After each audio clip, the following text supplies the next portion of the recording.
खानाचं कमी करा, पर्याय निर्माण करा।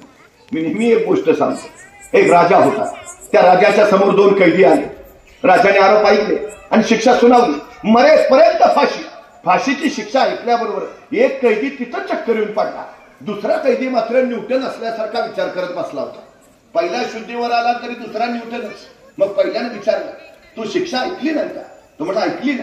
मग तुला भीती नाही वाटत? अरे फाशी झाली, आपल्याला मरणार आहे आपण। तसं तो कैदी म्हणला, ते फाशी बिशीचं सोड रे, गेले वर्षभर माझा उडणारा घोडा तयार करायचा प्रयोग चाललाय, प्रयोग अंतिम टप्प्यात आहे। आता काही दिवसात माझा घोडा आकाशात उडेलच, पण नेमकी फाशीची शिक्षा झाली, ते फाशीचं काय नाही रे, आता माझ्या प्रयोगाचं काय होणार त्याची मला काळजी आहे। त्या कायद्याला काय कळेल? त्याने विचारलं, उडणारा घोडा, घोडा कधी उडतो का? तेच सांगतोय ना, प्रयोग अंतिम टप्प्यात आहे। त्यांची ती चर्चा राजाला ऐकली। राजा म्हणला, काय काय काय म्हणला? उडणारा घोडा?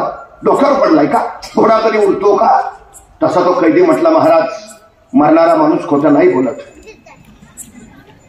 अहो फाशीची शिक्षा झाली मला, कशाला खोटं सांगेल? गेल्या वर्षभर माझा प्रयोग चाललाय, प्रयोग अंतिम टप्प्यात आहे, आता काही दिवसात माझा घोडा आकाशात उडेलच, नेमकी तुम्ही मला फाशीची शिक्षा दिली। महाराज, माझ्या घोड्याचं बाजूला